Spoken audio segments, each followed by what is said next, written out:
will take the effects off just to be... I don't want to, though. And it's a very focused vintage sound.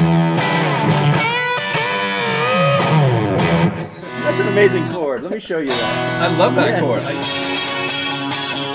You can leave this here if you want.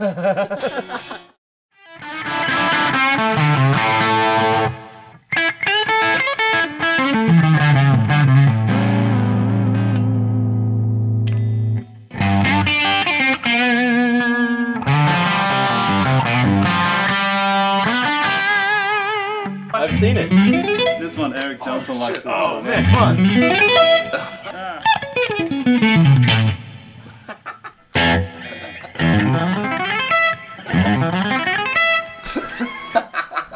Hey, welcome. It's Tim and Pete's Guitar Show. This is episode 3, and we are here with the absolutely fascinating, wonderful Osnoy. Thanks for coming, Oz. Yeah, of course. It was wet out there. Super wet, yeah. Yeah, we both pulled like up a at the monsoon same. outside. Both pulled up at the same time, and it was like, holy shit! How are we gonna get in the house? We're dry now, though. Shower, yeah. All right. Well, so you're here finishing up mixing, and you've got a new album coming out. Is that Yeah, correct? I just finished the mixing yesterday. Not yesterday, I finished the mixing a couple of days ago and the mastering yesterday. You're mixing out here, then? Yeah, Yeah. I mixed here. Yeah, and it's done. The new record's called Who Gives a Funk. That's perfect. Cool. Yeah, yeah, and it's funky. That's So great. that's it. Yeah, it's gonna come out April 2016. And who's on it? A lot of people. There are always a lot of great musicians on your records. I Yeah, didn't well, the notice guys, that. the rhythm Yeah. section are my guys from New York. Willie plays bass on the whole thing.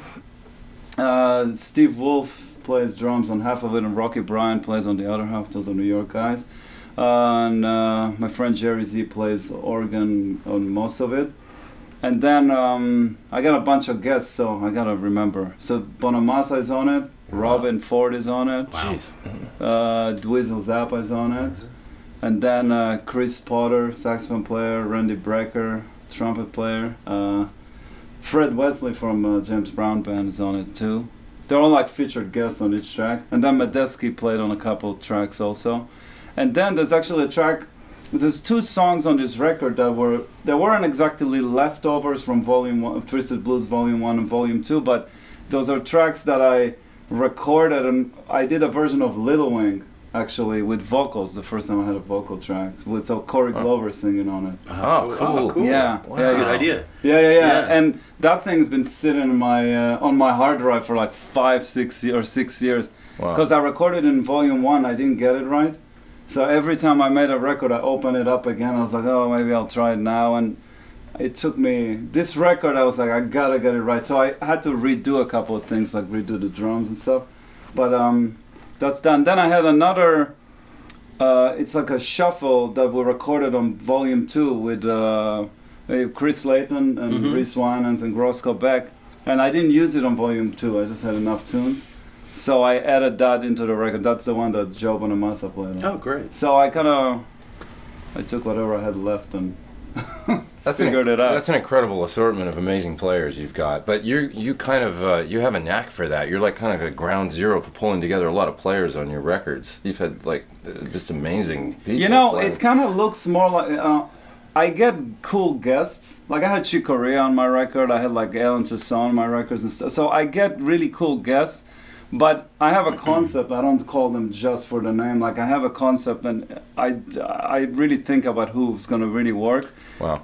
But in terms of the actual bands that have been playing on my records, it's been pretty much the same people for a long time. It's just like it's a few drummers and not a few. There's maybe 1 or 2 or maybe 3 bass players, and the same thing with drummers. And it's mostly guys that I use, that I either play in New York with or that I tour regularly with. Like Dave Weckl I tour regularly Yeah, with. the thing that is notable to me is you work with superstar drummers, and like Vinnie Colaiuta and Dave Weckl. Yeah, Vinny played on some stuff. Keith Carlock. Yeah, but you Yeah. know, my thing is, I love those guys, and of course they're great and everything, but I don't record unless I don't believe in just going into the studio and record. So like, I never ever recorded without at least doing a gig or a few gigs with somebody. It just doesn't okay. work for me. That's So smart. yeah, so you know, when the first time I used Vinny on a record, I told him straight out, I was like, we gotta play, and he was cool with it, which was shocking.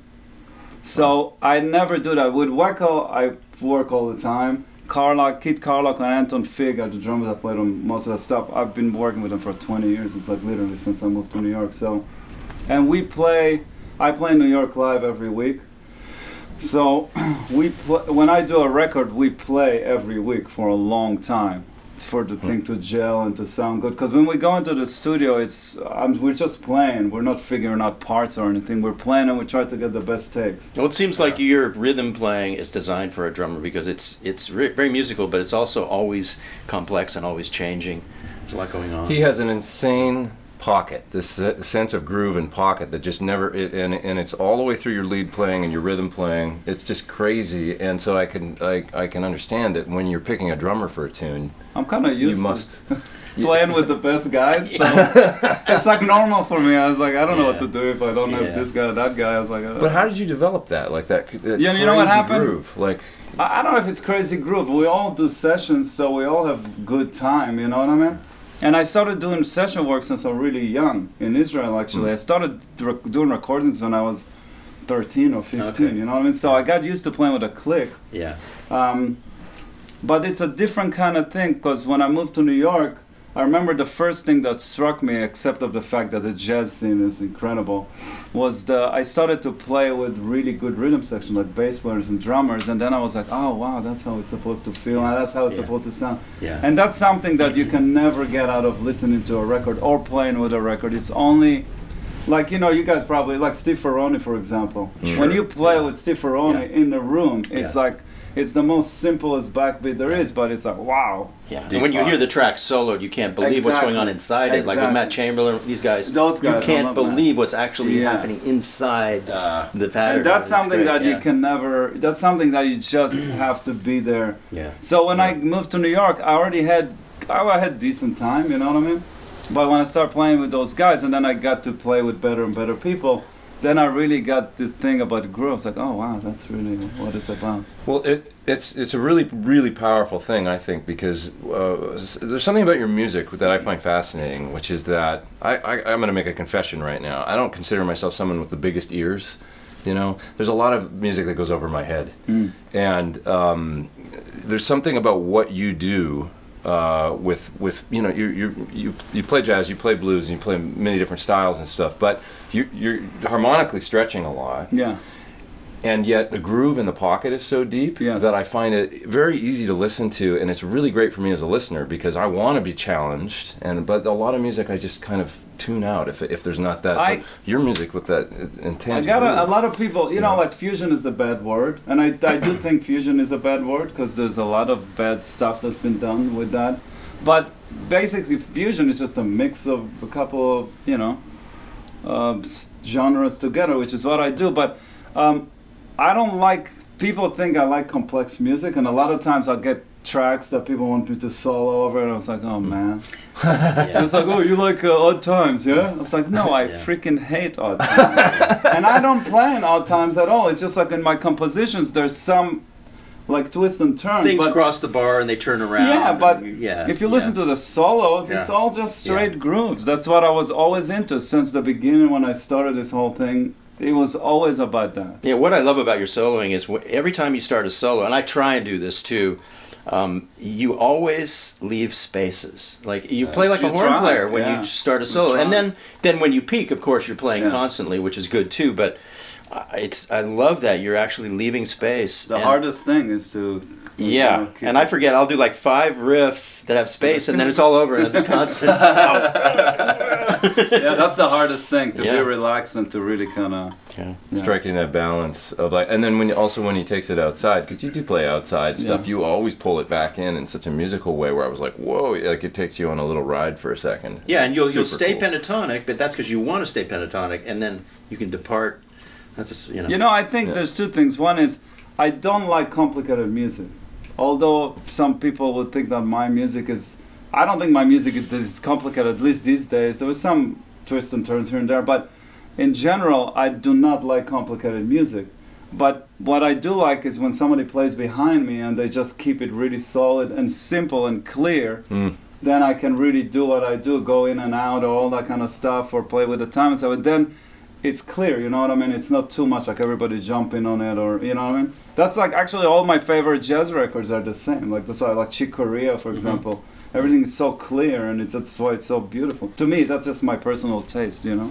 Well, there was a small golden era of fusion. I was 12 in 1970. Yeah. And so it's not a bad word when you think of, Weather Report and Return to Forever and Mahavishnu Orchestra. Of course. And then all the R&B kind of funk things, Lenny White, all these things that came out of that were basically based on R&B. Yeah, and Miles, when it started to get all the electric stuff, it's great. You know, it needed to happen.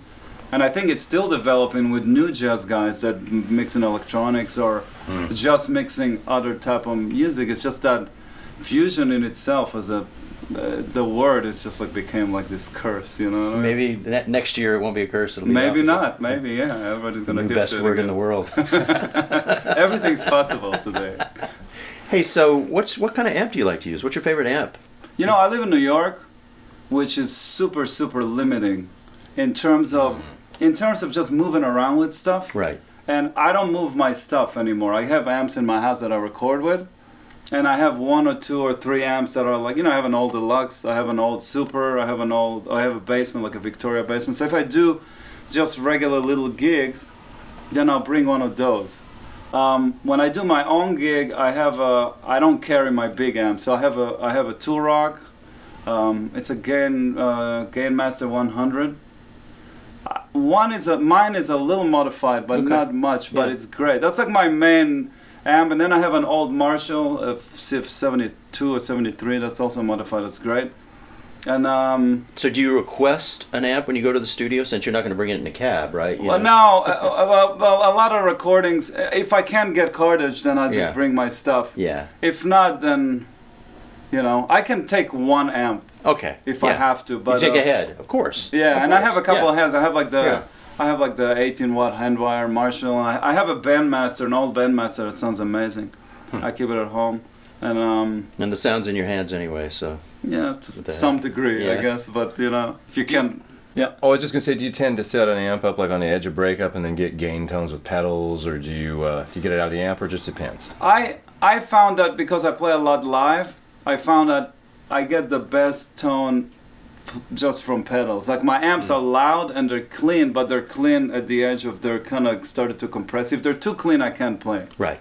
Because it's just nothing goes. I agree. You know what I mean? So it has to compress. So mine are loud and kind of compressed to the point where if I hit really hard, it might start crunching a little bit. And then my pedals are I just boost the amps really. That's to me, it sounds like I get the biggest sound and most natural. So between like Tool Rock, my Marshall and my Super Reverb, those are the main ones that I use.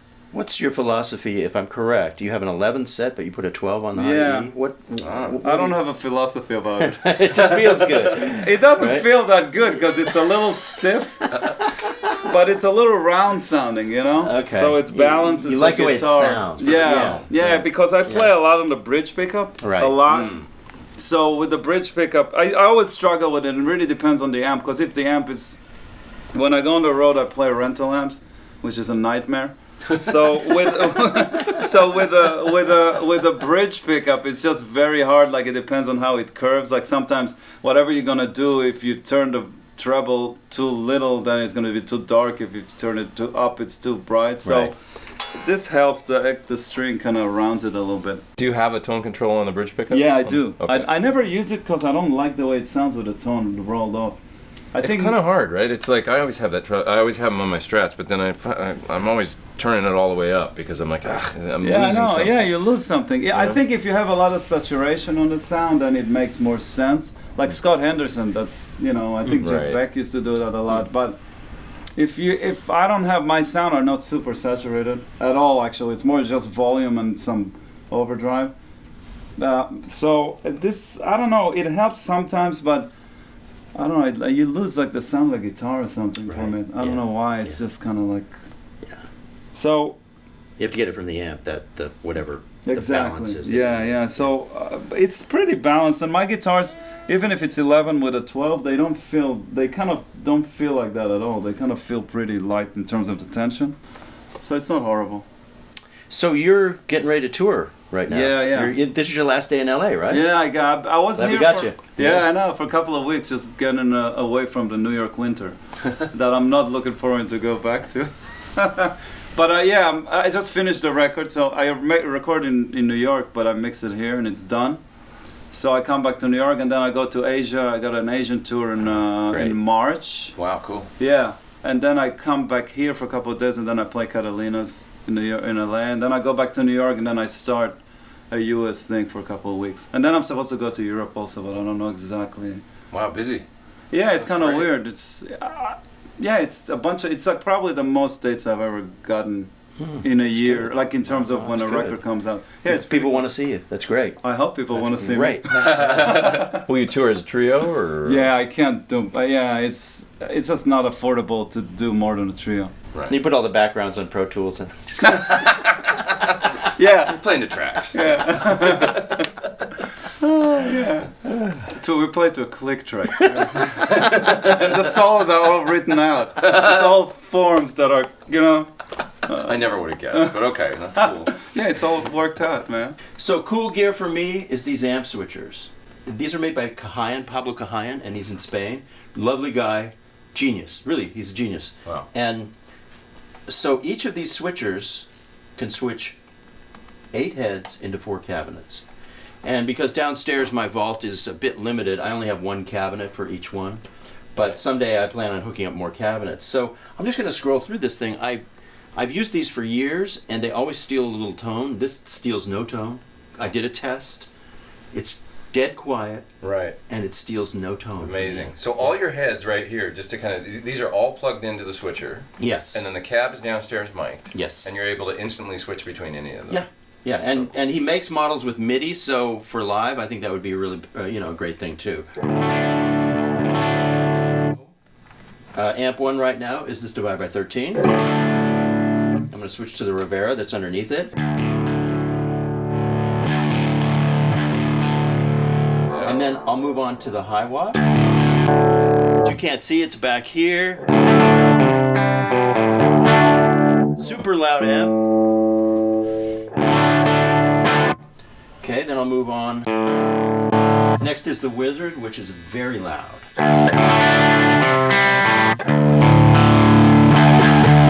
And then I'm going to move to amp number 5, which is the Nailer.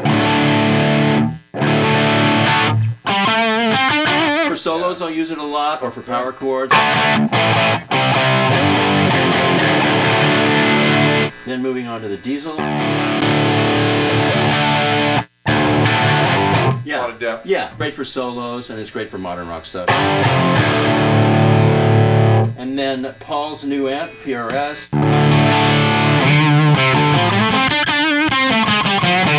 And you can really hear that it sounds like a vintage Marshall.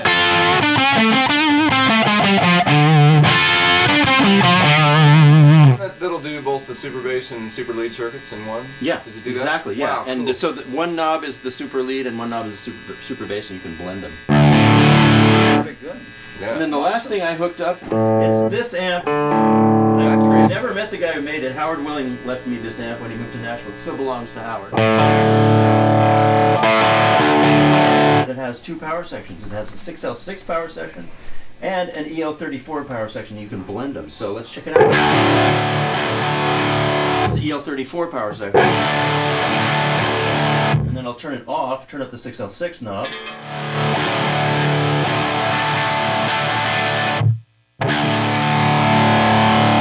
Why not have both of them on? Sounds best that way.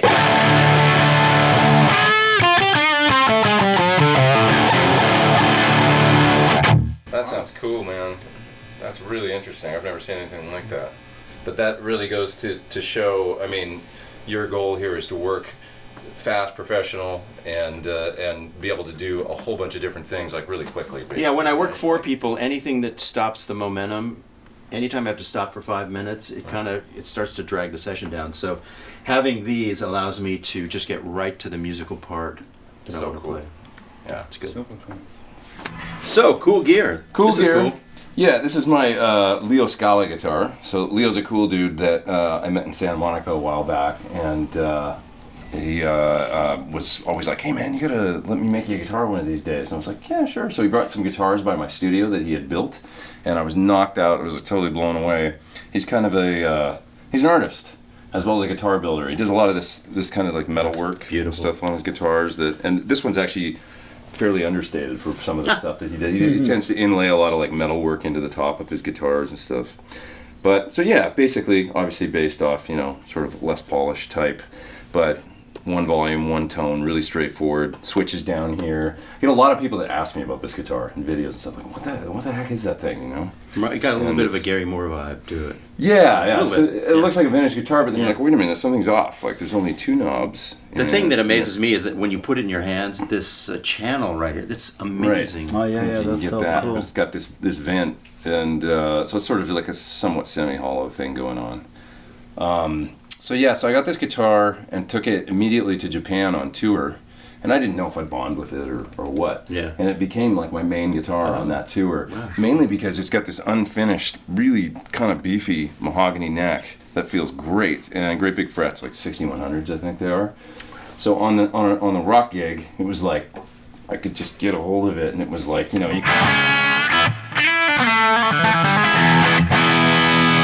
really has a lot of the sort of the wood tone comes through.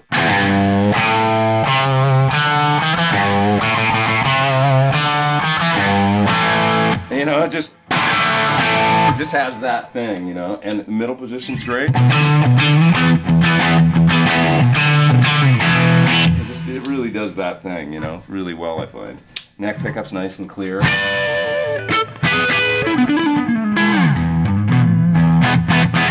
It's got a kind of a mojo to it for a new instrument that I really dig.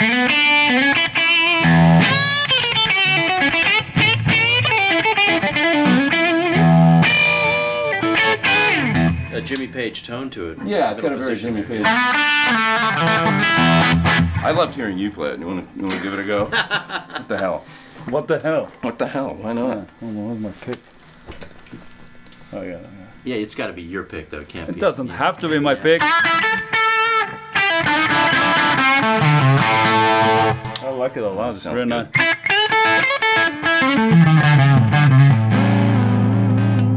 It's nice and it's fast. It sounds kind of vintage.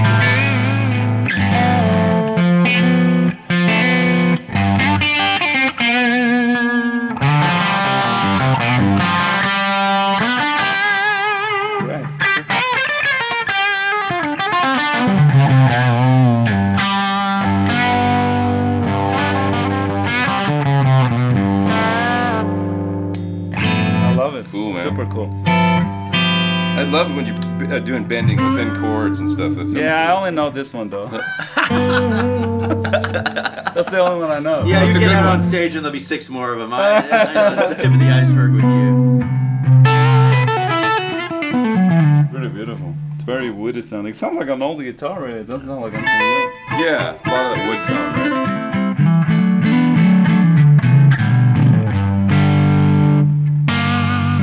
I love the pickups too.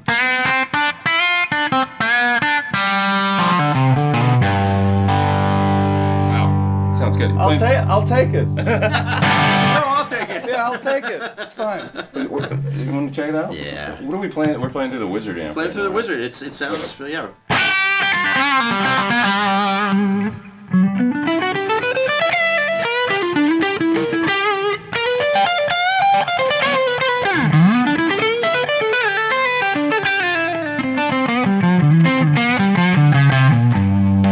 I'm not sure how much is hollow, but I think it's probably just up here or something.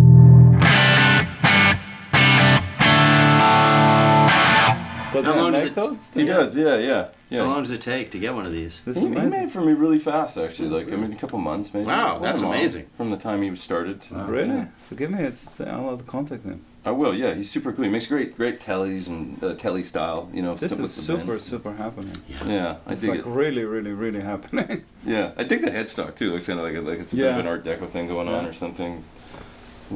Interesting. Hey, this has been a lot of fun. Thanks for joining us. Yeah, it's great. So cool. Have a great time on tour. Thank you. Yeah, and it's all on your website, right? Everything's on my Osnor. website, Yeah, yeah. everything's there. It's a good one. All right, take it easy. Come see us for more Tim and Pete's Guitar Show real soon. Over and out. You're playing It guitar. sounds really good acoustically. It sounds great, man. Yeah. Can you make it a little dirtier? We gotta get that on video. Are you getting this? You gotta get that. I need more gain. Give it 1 second. Just get it on video.